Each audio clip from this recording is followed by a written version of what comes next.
from today. Thank you for joining our weekly live podcast interview. This topic we're going to cover here today is called Lessons from Executives Going Through Transformation. We're going to dive into the topics of executive alignment, executive support, and basically what do executives need to do to make transformation initiatives successful. I'm going to introduce our guest here in just a moment. But first, a couple logistical items. I'll introduce myself as well. My name is Eric Kimberling. I'm the CEO of Third Stage Consulting, and we're an independent consulting firm that helps clients throughout the world with their digital transformation journeys. We host this live interview every Tuesday, same time, same place. We're streaming to YouTube, LinkedIn, Facebook, Twitter, and Instagram here today. So thank you for joining. And wherever you're joining from here today, I encourage you to drop in the chat where you're joining from. Or I encourage you to drop questions in the chat as we go through the conversation here today. So we're going to start off with some questions I have, but really it's your time here today. And we'd love to hear your questions and comments as it relates to executive alignment and support throughout digital transformations. This podcast will become part of the weekly Transformation Ground Control podcast. Every Wednesday, we release new episodes of that podcast, and this interview, which we're producing live here today, will become part of that podcast that gets released a week from tomorrow. So be sure to check out transformationgroundcontrol.com for past episodes of the show, as well as this episode when it drops. Again, that's transformationgroundcontrol.com. Again, our topic here today is lessons from executives going through transformation. I'd love to hear from the audience. Before I introduce our guest, though, I'd love to hear from the audience. Where are you joining from today? What city and country are you from? We typically have a global audience, and I love hearing where everyone's at here today. I already hear from Rahesh that he's joining from St. Martin. So thank you for being here today. Love to hear where you're all joining from here today. So just drop in the chat what city and country you're joining from today. Love to hear from you. And then, of course, as you have questions throughout the conversation, please drop those in the chat. And hello, Gary from the UK, joining on YouTube. I appreciate you dropping in the chat where you're from. So joining us today to discuss this topic of lessons from executives going through transformation is Bruce Siegel, who is managing partner at Karrikins Group. Bruce, thanks for being here today. Yeah, my pleasure. Thanks for inviting me. Excited to have you on this show for the first time. We've known each other a long time, but this is the first time we're having this sort of more formal podcast interview. So thanks for being here. Before we jump into the questions surrounding executive alignment, executive support, all that good stuff, maybe tell us a little bit about you and about Karrikins Group. Yeah, sure. Thank you. Well, when you first approached me about the topic, Eric, it really reminded me probably about 20 years ago when we first met. You were running a massive digital transformation for Samsonite. I was the account exec for the same consulting company that we worked for. And our paths took very different turns. Yours, where it ended up now, is with Third Stage, helping organizations really with the important work and the massive amount of work that surrounds digital transformations. And mine, which now led me to Karrikins Group. And at Karrikins Group, we help leaders really figure out how they need to lead, whether it's for a digital transformation or any transformation where they're trying to drive growth. I've been leading Karrikins Group for about 9 years now. Prior to that, I had about 30 plus years leading various consulting practices, whether internationally or here in the US. Karrikins Group is this interesting intersection. We're a combination of a behavior change firm, a consulting firm, and a leadership firm. And all of that comes together with helping leaders really understand how do they lead, how do they drive growth and transformation through the power of alignment. Right. Interesting. Yeah, it is very interesting how it is such a small world here in the world of transformation. I mean, you and I sort of started off in a similar spot, or we were at a similar spot 20 years ago. We sort of ran in parallel for a while, and here we are crossing paths again. So I suppose once you're in this industry, it's hard to stray far from it. But just real quick before I get to my first questions here for you, Bruce, just to turn to the audience for a second. I mentioned that Rahesh is joining from St. Martin.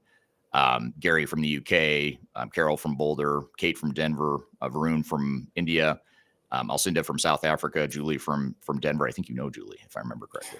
Yes. I think you know her pretty well. She on your team. So people from all over the world here today, thank you for joining. If you haven't dropped in the chat, love to hear where you're joining from here today. So maybe just to help us set the context and sort of the backdrop here for the conversation, and be curious to hear what the audience thinks in terms of questions and comments here too. But if we just sort of back up and look at the concept of executive involvement in any sort of transformation initiative, I think we all kind of know that it's important, but maybe you could just help explain or unpack a little bit why it's so important to be successful, or why is it so important to have that executive involvement and that positive engagement to make a transformation successful. Why is that? Yeah, it's almost crucial, and without executive involvement and really executive alignment, it's very difficult for any transformation to reach the outcomes that it really wants. A lot of times with major transformations, these are very ambitious goals that executives are setting for the organization and asking a lot of individuals to participate in and successfully execute on. And without the executive involvement, it's difficult to overcome all the barriers. What we like to say is executives need to make a worthy ask of their employees and any of the stakeholders that are involved in that. And for it to be a worthy ask, they really need to provide clarity around what is it that we're trying to achieve.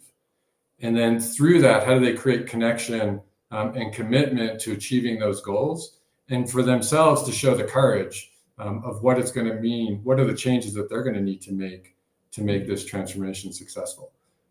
Without executive involvement throughout the entire transformation, and quite honestly, we've seen a lot of programs where executives start out, where there's a lot of initial push, but that push dies off as they're off, as we say, doing more important things, when the reality is they need to be much more involved from a continuous basis, and we would call that a successful simmer.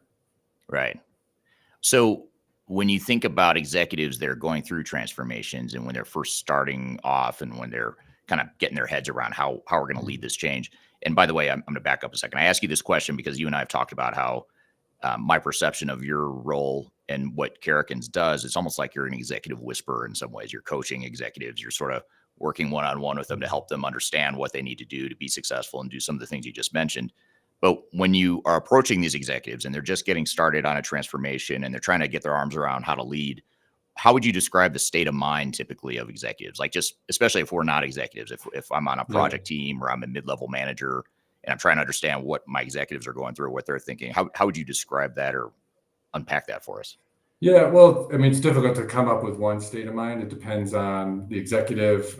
It depends on how long they've been in the role. It depends on, quite honestly, how secure they are in their capabilities. We see different mindsets. On the one side of the mindset is they've seen a lot of their predecessors potentially fail at various transformations, and some of the organizations that we consult with, these are board level transformations where the board has to approve these major multi-year investments, whether they're big acquisitions, whether they're big digital transformations, whether internally or externally. And a lot of them have seen their predecessors try to push and drive similar large efforts, and their tenure may have been short. And so they don't want to be their predecessor or their predecessor's predecessor. And so that's in the back of their mind. I mean, I think we need to remember how risky some of these endeavors are. On the flip side, there's a lot of executives who are very growth mindset and really looking at how do they create the space for the employees to thrive and their stakeholders and customers to thrive. And this is a very natural evolution of where they want to take their company. So mindsets vary very differently. Yeah, that's really interesting. And in the hot seat mentality or the reality that so many executives are in the hot seat because their predecessors failed. I think that's a really good point worth noting. A lot of executives are brought into the organization because either someone failed before them or strategically the company is floundering a bit, and they're brought in to make a change and to do something bold that previous people couldn't. So do you sense that executives in that role, like, I know it's probably hard to generalize across all the executives you work with, but in general, is there a certain amount of confidence that goes with that? Is there a certain amount of fear? Is it like, how would you describe the psyche of an executive in that situation? Yeah, I mean, again, varies dramatically. I think some depends on their tenure at the executive level. We have seen a lot of executives, even if they have a growth mindset, they're also afraid potentially to be looked at as a cheerleader where they're too optimistic, potentially on the bordering of delusional. And so what we look to is working with executives is how do they be intentionally optimistic? Intentionally optimistic is this really beautiful blend of being realistic and knowing what's possible in the future. Being realistic, this is going to be really hard. This is going to take a long time.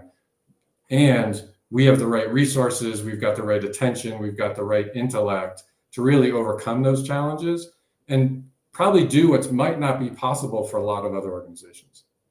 Yeah, I love that term, intentionally optimistic. That's a great term. I might steal that or license it from you if you don't mind. Feel free, as long as you credit back. Right, exactly. And I'd love to hear from the audience too, what you think. What is the state of mind of a lot of the executives you're working with, whatever executive team or executive sponsor you're working with? What's sort of the state of mind or behavior are you seeing from your executives? I'd love to hear from the audience on that. And speaking of the audience, this is a great question from Gary that I want to ask you here, Bruce. Gary on YouTube asked, why are executives so resistant to change around digital transformations? Is it the perception of losing control through new, more transparent processes, or is this just a UK thing?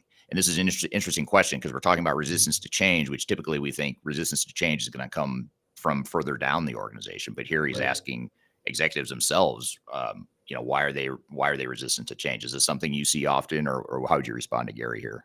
Yeah, I mean, I don't think any one group of individuals is resistant to change or accepting of change. I think it's not categorized by the role they have as an executive. We also have to be conscious of executives.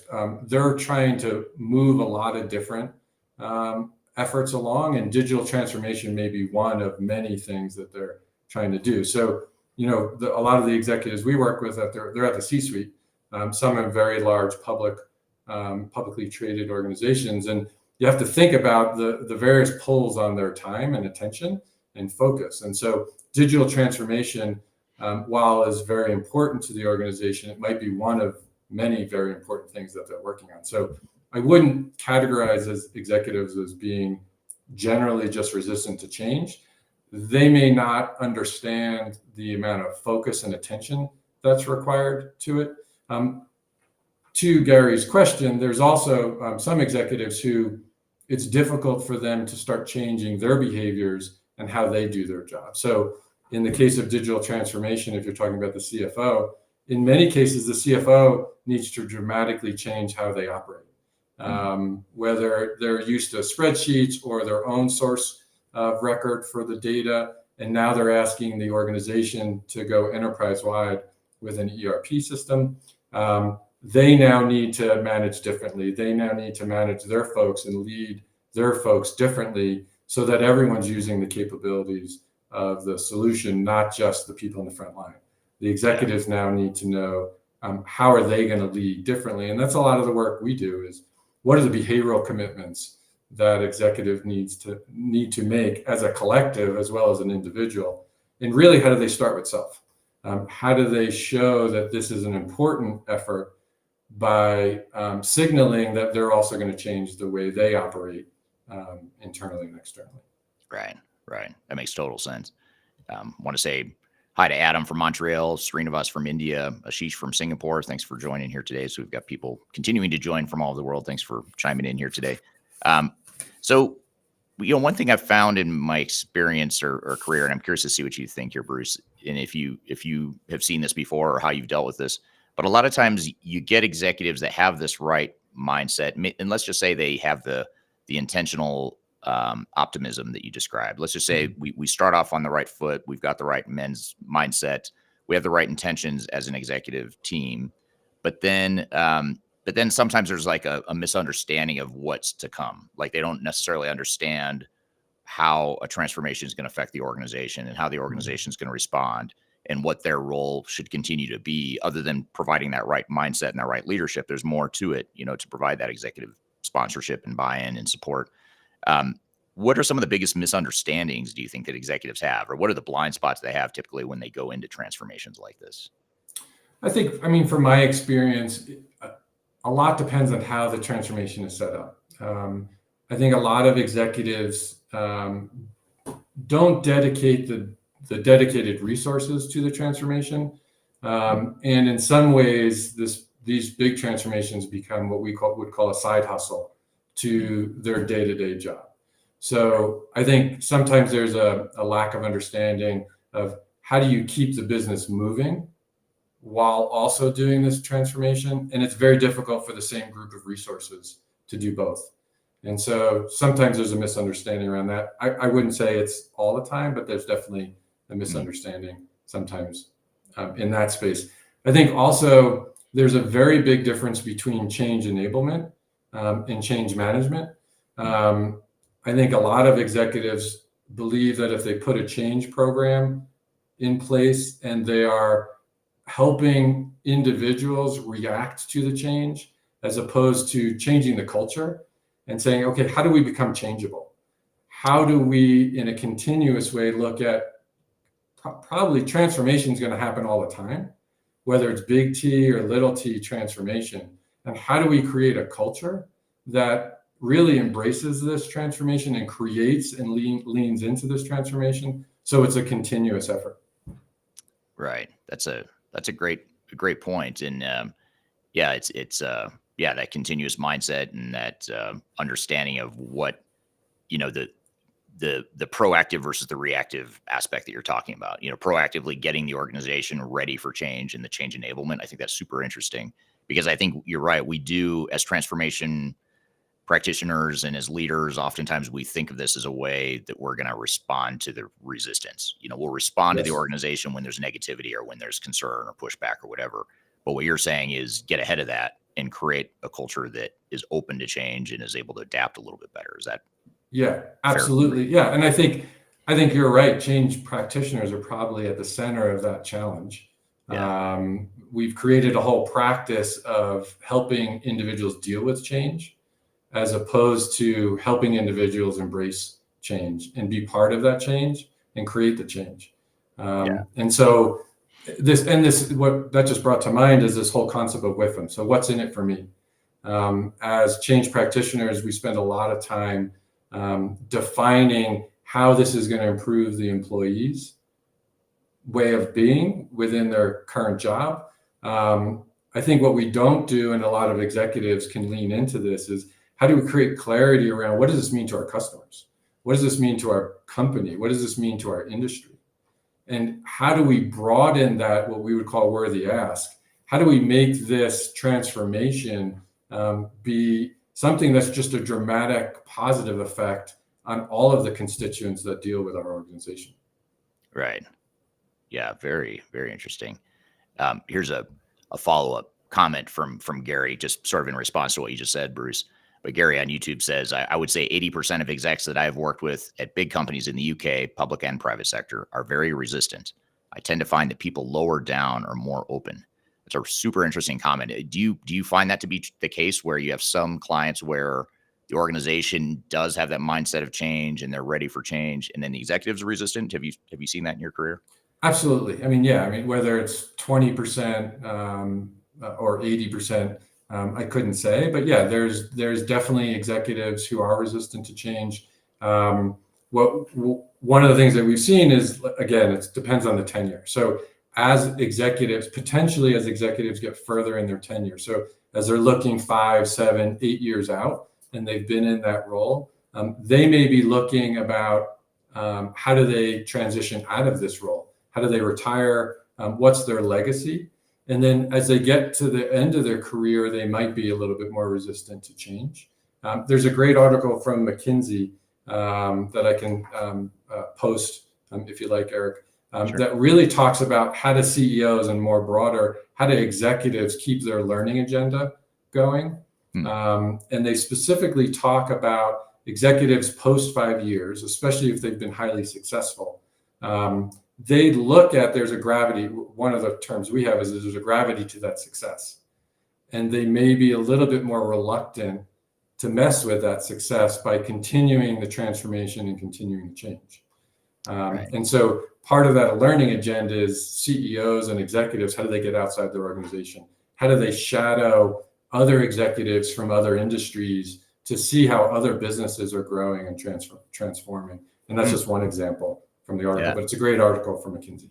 Yeah, I'd love to see that. And if anyone I don't know if you can post it or if anyone from your team can Yeah, post it in the chat, that'd be a great supplemental resource for the audience yeah, here. yeah. And Eric, it also brought another thing to mind. There's this concept of finite and infinite. There was a book back in the mid 80s by a guy named James Carse, not a very well known author or author or publication. And I believe the book was called Infinite and Finite Games. And Simon Sinek popularized this idea of infinite games with his book that came out in the mid to late 2000s, 2019, I think. And it talks about this mindset. Do you have a finite mindset or an infinite mindset? And if you think about businesses, and especially publicly traded companies, they are built on a construct of things in quarters and annual timeframes because they've got to report to their shareholders. Executives, and if you can help executives think more of an infinite mindset, and that looks at the infinite game is the game is never over. And the purpose of the game, and they just call it a game, but the purpose of business is how do you bring more stakeholders into the success of this organization? And that may take 1, 2, 3, 10 years, 100 years. And so helping individuals, whether at the executive level or at any level in the organization, think more in the infinite mindset is a lot of times very helpful. And even just bringing up that concept, because you have to do both. You have to operate in some instances in a finite setting, but if you change your mindset to be more infinite, it helps expand the options and actually makes change a lot less risky. That's super interesting. I had not heard that concept before, but it makes sense as you're describing it, but it's one of the subtle but really important shifts in thinking, I'd imagine. Here's an interesting comment. I'm going to see if I can fit it. It will not fit on the screen, but I'll read it anyway. This is from Alcinda on LinkedIn. It's a great comment, but she says, I get the sense that because they are in leadership positions, that they are meant to direct the posture of the organization. This manifests in some sort of fear that they need to have the answers to all the questions, but these transformations need to go through an iterative process and come with uncertainties. So it would be an unfair expectation of them.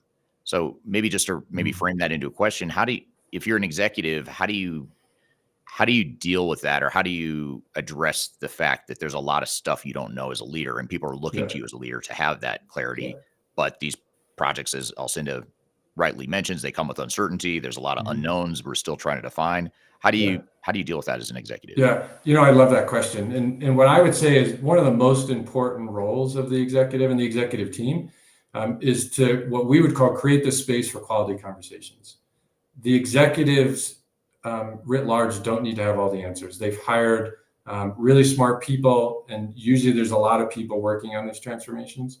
And if the executives literally create the space for quality conversations, which means how do you create an environment where people feel comfortable to be honest, to provide their perspective on how things are going? Probably the worst thing for any transformation is when everything's green, because everything is never green. And if everything is, well, typically everything's not green. There's no absolute.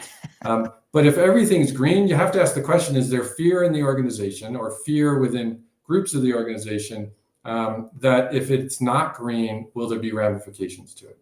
And so if the executives have created the space for quality conversations, creating the environment where there's no repercussions for talking about where things might not be going well, that would probably be one of the most important things that we would talk to executives about. What can they do to make sure that this transformation, quite honestly, their organization is highly successful? Right. Well, and there's also a lot of power and merit in an executive saying, I don't know, we don't yet have an answer to whatever it is, whatever the unknown is. But setting that expectation with the organization and maybe setting that back to that intentional optimism, an executive can say that, hey, this is going to transform our business, and here's all the ways that we're going to make our business better. However, there are going to be challenges along the way. You sort of have to set the expectation that this isn't going to be all unicorns and rainbows. This isn't going to be an easy ride. It is going to be a lot of work, but I have faith in you as a team. We're going to figure this out together. That sort of messaging, I think, can be very powerful rather than trying to pretend like you have all the answers. And when you start to pretend like you have all the answers and then you don't, I think that's where you start to Yeah. get into trouble. Yeah, I agree. First off, Eric, excellent job in talking about what intentional optimism is. It almost sounds like you read some of the material. So well done. Exactly. See how fast I steal your idea? It only takes me Yeah. seconds to steal your ideas, Bruce. Well done. This other concept, other mindset just came to mind for me.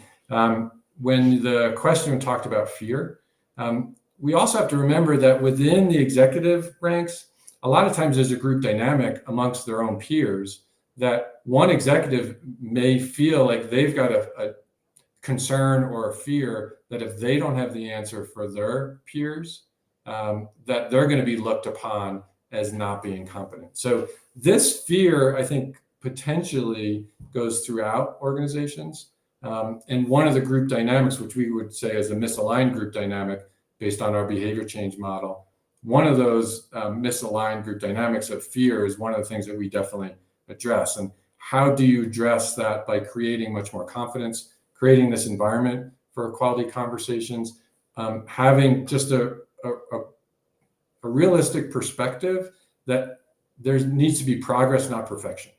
And Right. in any one conversation, I may or may not have all the answers. Right. Yeah, that makes total sense. Here's an interesting question from Sid on LinkedIn.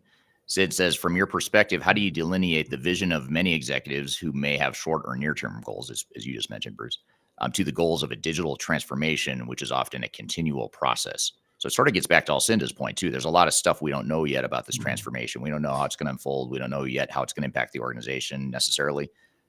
So how do you connect the dots here between the vision or the goals, short-term or long-term, to the digital transformation itself? Yeah, I mean, we would engage in a conversation with those executives around, okay, what's the destination that you're looking to achieve for this organization? And what we would talk about is, what's your strategic destination? So 3 to 5 years out, where do you want to go with this organization, not just with this transformation?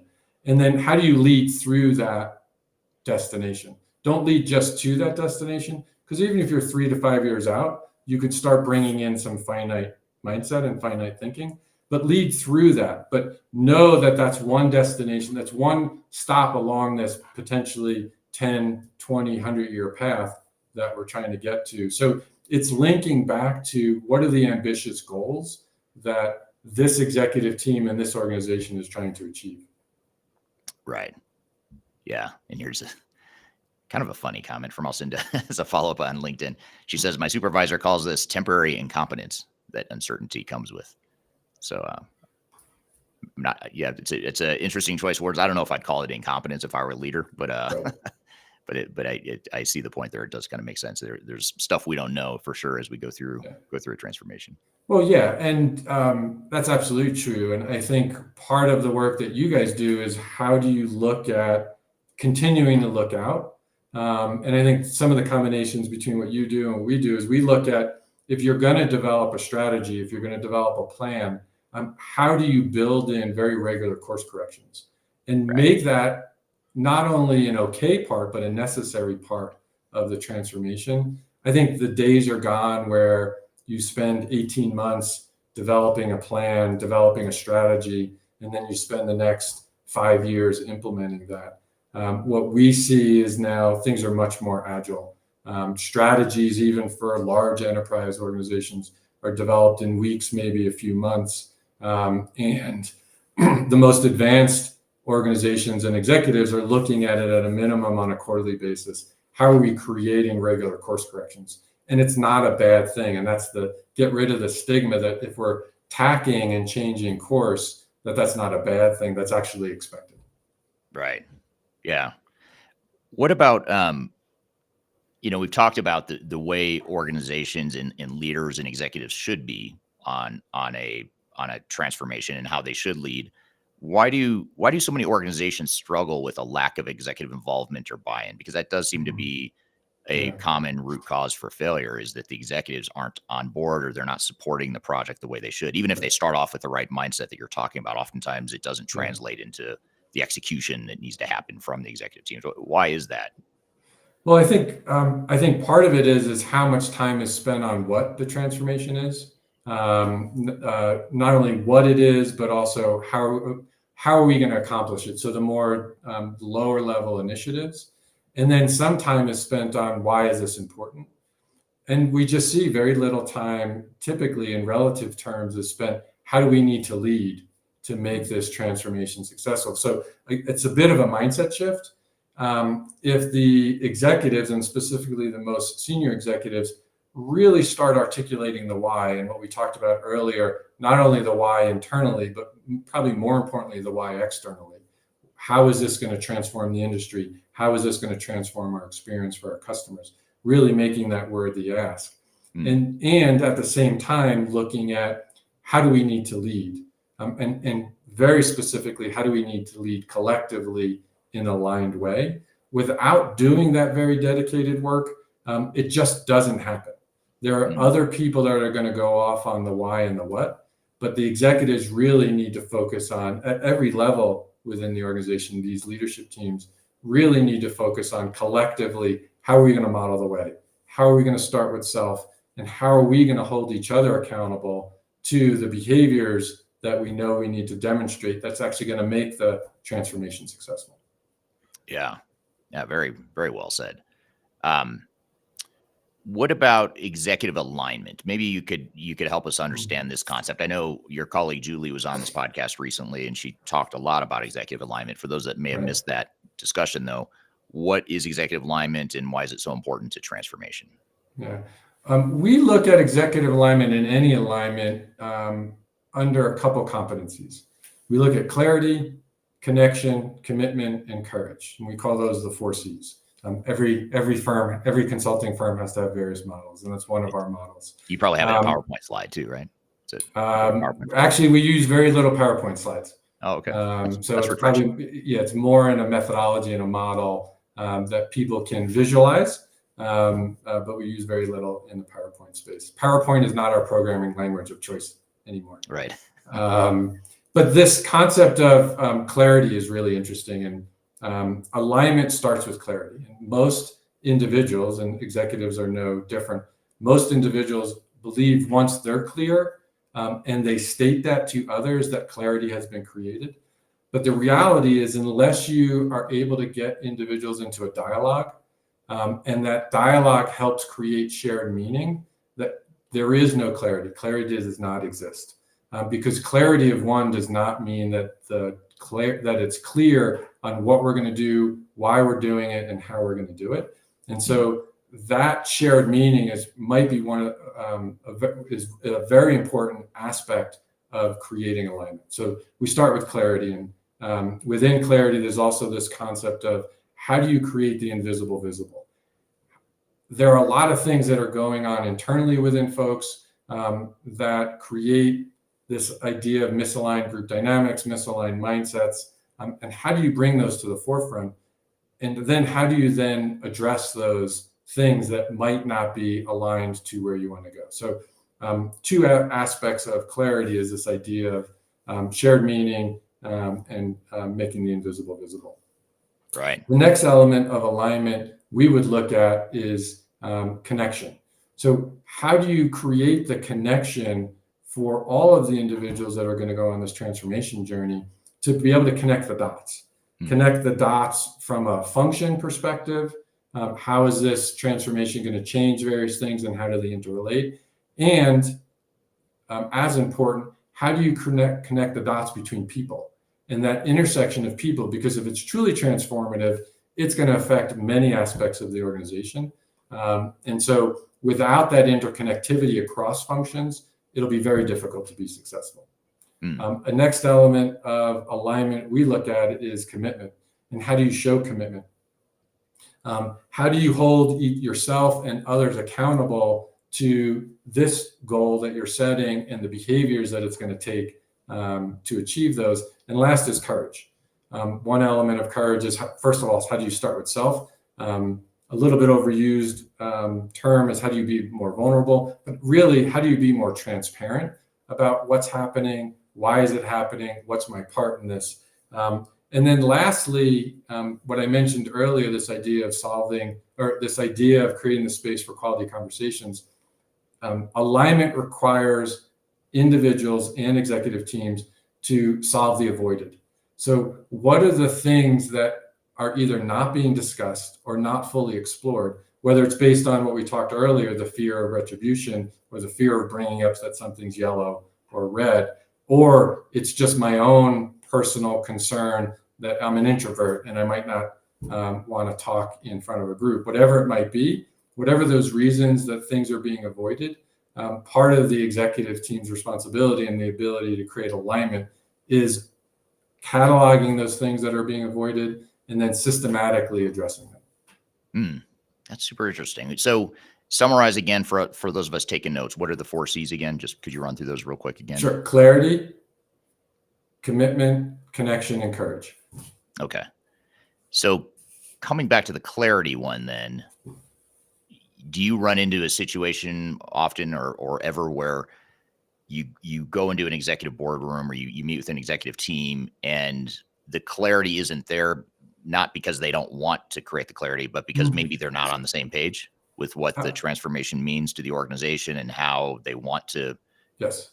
Okay. So help us understand that.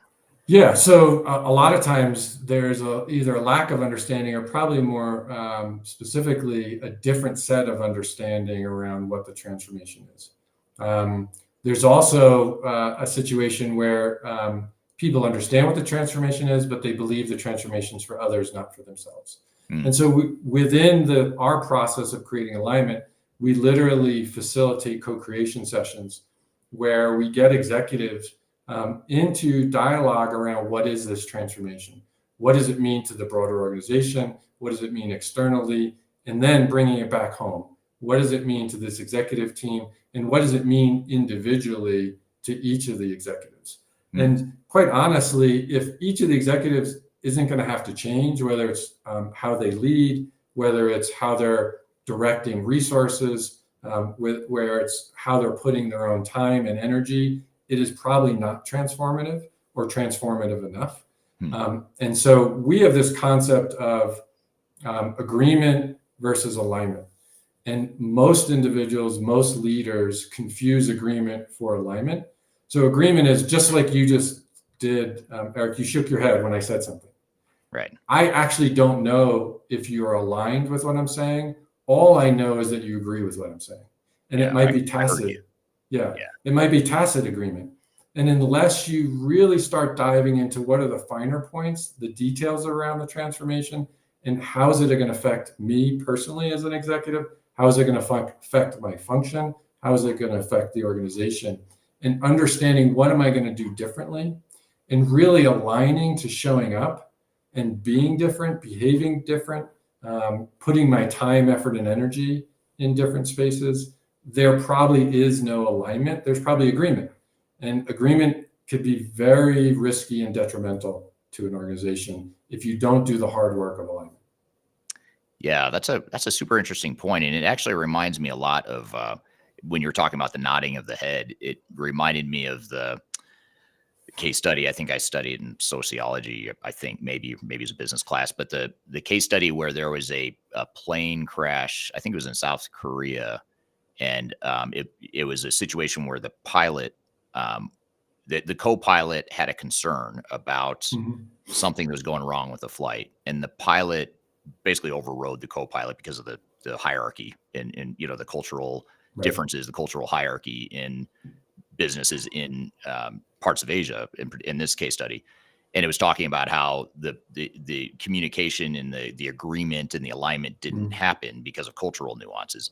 Do you ever see that in different parts of the world? I can imagine where someone nods their head and you think, okay, they're agreeing and aligned. But to your point, it might be the points you just made might be even more true in certain cultures throughout the world, I would imagine. Is that something you see as well? Absolutely. I see it. Yeah, we see it across the board. We see it in our domestic, in the US. We see it in international communities. It will show up differently. So just as an example, many years ago, I was living in Europe, running a European e-commerce practice. And I had probably 30 folks from different countries. No three individuals were from the same country. So mix and match of a lot of native cultures around the world. And if you part of some of those individuals were from much more what we would call tribal cultures, and in those cultures, it's very difficult to speak against the chief. And in this situation, I was the chief. I was running the practice. It was an e-business practice. I was running that practice, and I had to be very deliberate about how do I elicit varying opinions from myself. And executives all over the world need to be very explicit about how do they do that. How do they lean into creating a space for quality conversations like we talked before? And by part of what they have to do is they have to be explicit about, I might be showing up in a conversation and I might be providing my opinion. I'm not creating a vote. I'm not giving my vote for something, or I'm not deciding something. And if an executive or any individual is not being explicit about, this is my opinion, I would love to hear your opinion, and let's figure this out together, they're not going to be able to, especially in some of these other cultures and some Asian cultures, as you've just articulated, they're not going to be able to elicit the amount of dialogue to create shared meaning, to create alignment. So they have to work extra hard to really articulate and slow down and say, where are they coming from? What they're coming from is, this is my opinion. I really value your opinion. We're going to come to this decision together. Or in other instances, this is what I believe I'm going to make my decision on. I'd love to get your input, and I'm still going to make my decision. So they just have to be explicit when they're creating that alignment. It also made me think of, there are skills and capabilities we've all learned, especially folks who've been in the job force for a long time, who've learned through industrial management techniques. Many of those leaders have learned to drive change through command and control. And what we know now is that leadership style that has a time and place, but more often now leaders need to lead through influence. And the skills of alignment are really the skills of leading through influence as well. Yeah, it's a great point. I think a lot of times we think that, you have to be command and control, or you have to not be command and control and be more influential. And the reality is sometimes you need a mix of both, and it depends on the situation you're in, and how urgent is this transformation. If you're in a transformation that's responding to survival sort of need, then you might have a more command and control sort of approach. But if you're like most organizations, where you're just trying to get ahead, you're trying to keep up with the competition, you're trying to evolve as an organization and maybe a little bit more organically go through the change, then you're right that you want to take less command and control, more influence, and maybe more of a bottoms up sort of approach. Yeah. Well, your tendency may be to go command and control when things are struggling. And actually, that might be the time that you have to lean more into, how do you lead through influence? Yeah, that's interesting. Even though it's counterintuitive, because as a leader, I think you think, no, we don't have time for influence. We've got to go now. We've got to make decisions fast and all that sort of thing. So how do you? So maybe help us understand that. How does influence help a situation like that? Let's just say it's you've got a really tough project. The transformation's kind of going off track. People, the morale's low. You're sort of in a mess. How does influence help versus command and control to get that back on track? Yeah. So if we go back to the 4 C's and we think about clarity, another element of creating clarity is this idea of, how do you tell powerful stories? And so you can actually affect more change and inspire more people by telling powerful stories, as opposed to dictating what an individual should do. So I've, on this podcast, been trying to tell some stories about what has my experience been. That may come across better in a learning environment than me stating what a given skill might be. And so this idea of telling powerful stories, and it's a very important skill for executives and individuals who want to lead. How do you take the concept of data that's out there that you're experiencing, narratives that are being created, and how do you bring them together to create a very powerful story of the reason for change? And part of this idea of a worthy ask, and how do you put the concept of why should we be doing this, is how do you create that worthy ask? How do you inspire folks through storytelling around what will this do for our customers? What has been the challenge that our current customers have now, and maybe what's been holding us back? And what might be a much more positive future for this organization if we deliver on this transformation? So the idea of telling powerful stories, especially when things are maybe not going well, and really understanding what stories need to be archived, because we all have stories inside ourselves that may or may not be true anymore. And if they're not true to the situation and not going to be helpful going forward, how do you archive those stories? And how do you start putting out into the workforce, into the world, stories that are going to take you where you want to go? Yeah. Yeah. I'd love to hear from the audience too. If you're willing to say it out loud and in a public forum, you just sort of how would you describe the leadership traits of the executives or the leadership team you're working with right now? Does it fit what Bruce is talking about here, or is there something different you're seeing? I'd love to sort of hear how would you summarize or describe the executive leadership style that you're seeing in your organization? We were talking about alignment a moment ago, Bruce. And speaking of alignment, here's a really interesting and relevant comment from Gary on YouTube. And he actually said this a few minutes ago, or much earlier in the conversation, even before we got to this thread, but I thought I'd come back to it because it's very relevant to what you were talking about. But he says, yes, first of all, organizations need to create a culture that gives people a safe place to criticize without the fear of being singled out for being a troublemaker. So back to your point about culture and alignment versus, would you say it? Agreement versus alignment. Agreement versus alignment. How do you create that? How do you create that safe space? Especially if you're an organization that it has been historically command and control, or maybe people weren't listened to much in the past. How do you create that safe place? How do you transform to being a more collaborative culture where people can state their mind and give their opinion and be part of the solution? Yeah, well, one of the steps up front is you need to make the invisible visible. Most people will feel that fear. Most people know it exists, but people have not put words to it. So we talk a lot about how do you notice and name things? How do you notice and name? This would be a group dynamic that would be very misaligned to most leaders and where they want to take their organization. It creates misaligned mindsets as well. And when we think about how do you change the outcomes, you need to start changing the decisions and the behaviors. To do that, you need to go all the way back to, okay, what are the misaligned mindsets and misaligned group dynamics that are getting in the way? And so this concept of fear very much permeates potentially through the organization. And what we would say is the leaders need to, one, name it. State it for the organization that it exists and that we're going to address it. And then first and foremost, address it at the leadership level. Because I would guess that if there's fear of speaking up within the organization, that's probably modeled at the leadership level. And the peers within the leadership group probably have a little bit of hesitation, if not fear, in speaking up amongst that group.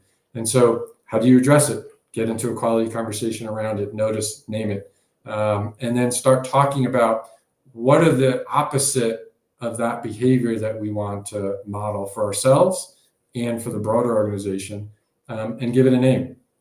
So it might be some easy version of we need to create the space for quality conversations, or we're going to remove fear, or progress over perfection, whatever that behavior would look like, and then talk to the organization about that. This is a behavioral commitment that we're making for ourselves. We want you to hold us accountable as we work together. We want you to hold us accountable as we work within the rest of the organization. And it's amazing how viral that will come. Interesting. Yeah, that's very, very interesting. Speaking of alignment and building on the alignment concept here, this is from Alcinda on LinkedIn. Alcinda says, does embedding reward systems improve alignment? People tend to buy into initiatives if it impacts their pockets positively or negatively, loosely speaking. So how do reward systems fit into all this that we're talking about? Yeah, so reward systems and other things that we would call organizational factors absolutely fit into how do you change behaviors, how do you change decisions, and how do you create alignment. Reward systems and organizational factors are one element of it. And they definitely help to reinforce the alignment that you want to create. What we do know is that through just a lot of research around social science and behavioral science is most likely that's not going to create sustainable alignment. And unless you get to the individual mindsets that are misaligned and the individual group dynamics that are misaligned, if you only rely on the organizational factors, those external things to humans, the things like systems, processes, structures, reward systems, the change in the alignment to that change is not going to be sustainable. Right. Yeah. Super interesting. Now, a lot of what we've been talking about has been focused on what executives should do and sort of, painting that picture of what good executive leadership and buy-in looks like. What about those of us that are not executives? So in other words, we might be on a project team where we're struggling to see this sort of behavior from your executive team. In other words, they're not supporting a lot of, or they're not demonstrating a lot of the behavior and characteristics that you're describing. What are some good ways or tips to manage up the organization if we're on a project team, project leader, wherever we are in the organization, but we're not executives? We're not the people that can influence change in the same way you've been describing. How can we manage up? Can we manage up? I guess would be the first question.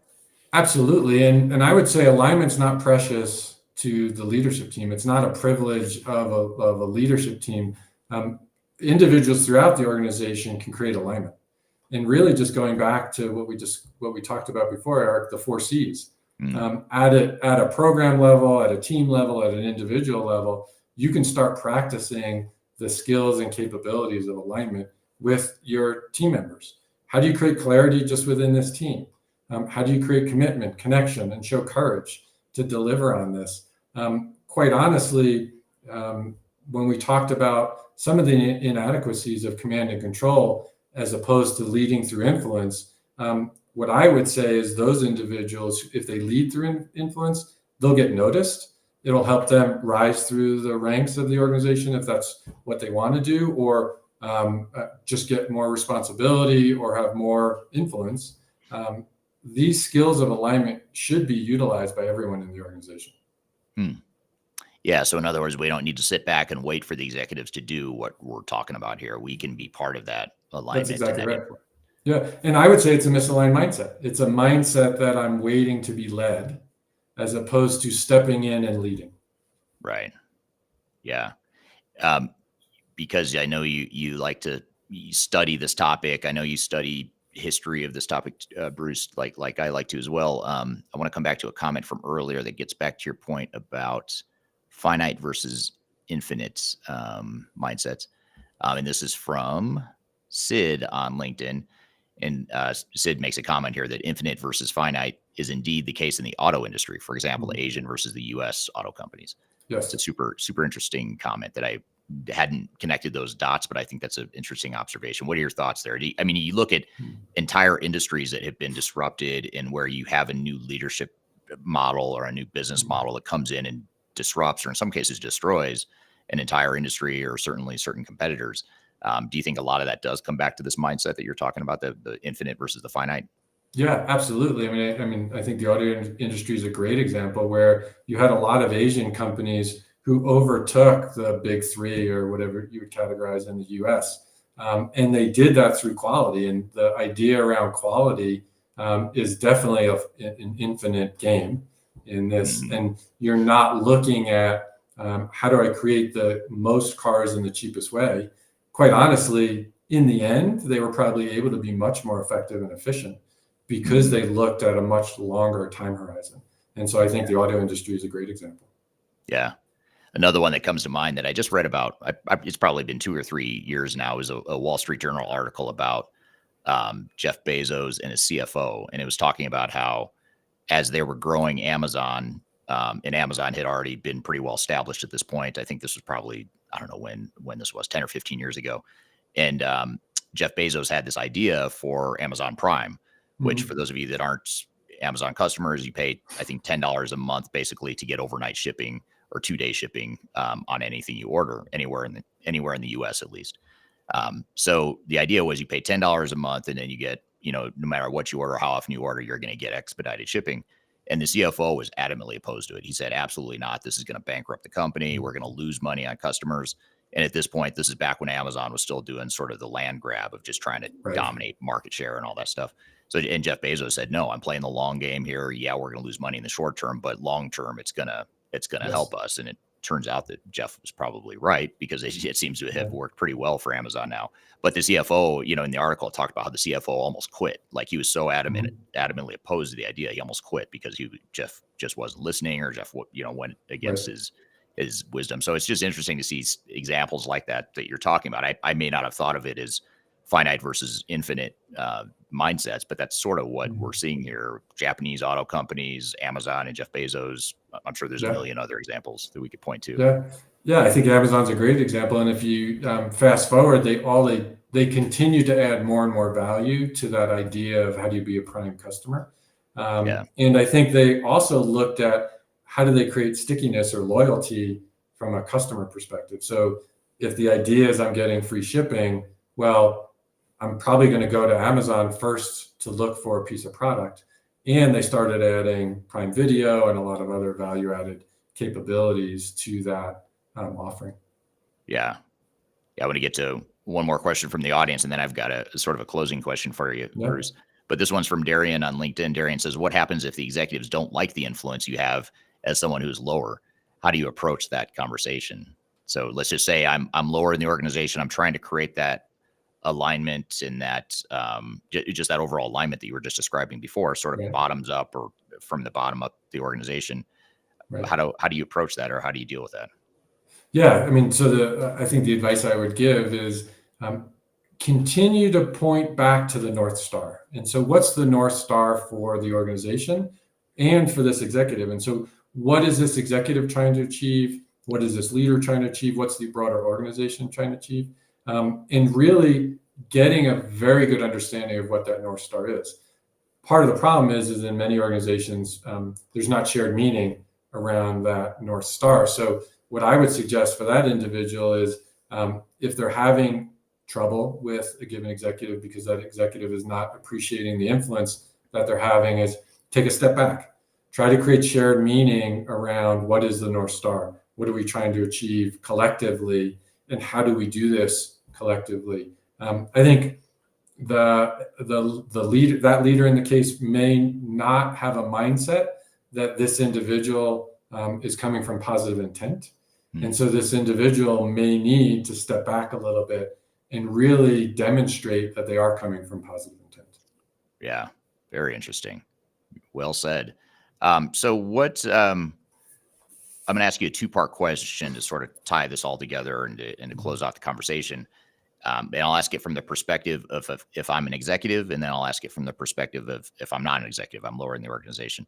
But what closing advice would you have to help get executives on board and more supportive of change? So all the stuff we're talking about sounds great, but how do we get started? What are some first steps that we could take either as an executive or as a someone lower in the organization? Yeah, so I would answer that in a couple ways.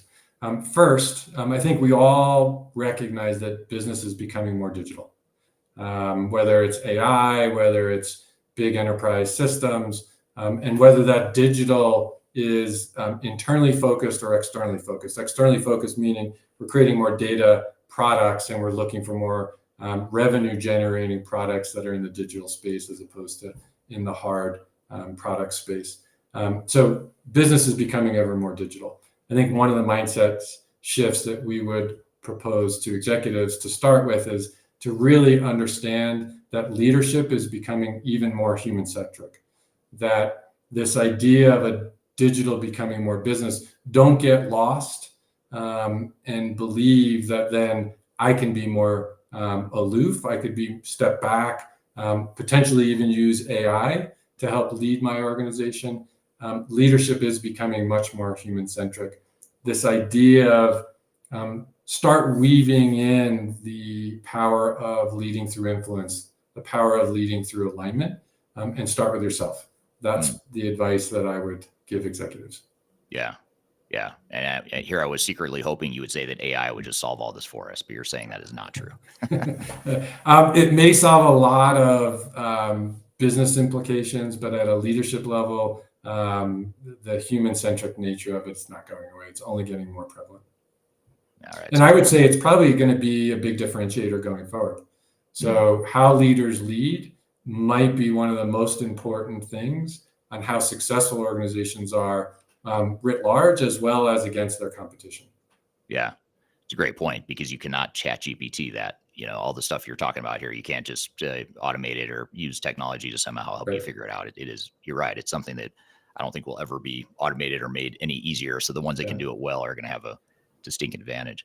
I know when your colleague Julie was on here, she was very forthcoming and transparent about resources you guys have available. And if I want to learn more about Karrikins and or executive alignment, what are some best ways for us to do that? Yeah, we've got a rich set of content on karrikinsgroup.com. So feel free to go out there. There's a spot on the website called Coffee Break Corner, which has all of the recordings that we've made with various webinars.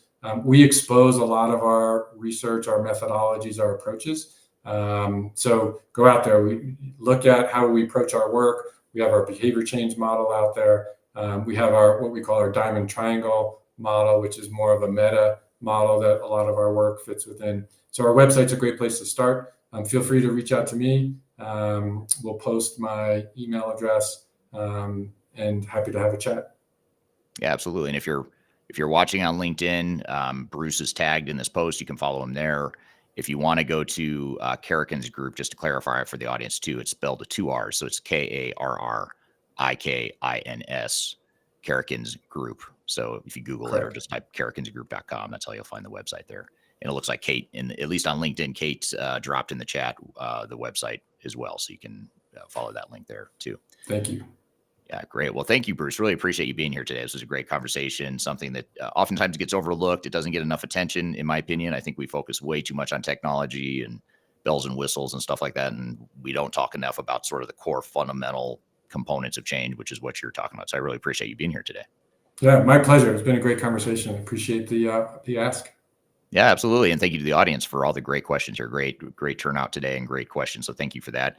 Again, you can find this interview next week on our complete episode of Transformation Ground Control. We'll edit this, we'll polish it up, we'll add some more stuff. Not that this needs polish. This was perfect, Bruce. We're not going to have to change anything on this part, but we will add some stuff to the beginning and end just to make it a complete episode.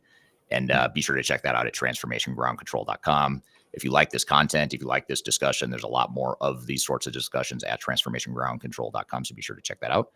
We do this live discussion in the live podcast format every week, same time, same place. So thank you for being part of our live podcast production here as well. So you're sort of going down in history because now you're permanently part of the podcast that comes out next week. So thanks everyone for being here. Hope you have a great week and we'll see you next time. Take care.